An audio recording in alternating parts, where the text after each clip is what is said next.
En aquest vídeo veurem com crear i gestionar perfils d'accés a SBWPanel. I merament accedim al nostre SBWPanel.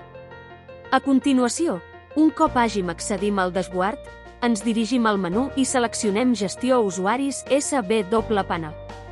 A continuació seleccionem perfils d'accés. Per defecte hi ha 4 perfils d'accés predefinits que aconsellem duplicar per posteriorment modificar. En aquest cas modifiquem el de Cloud. Fem clic a duplicar i especifiquem un nom.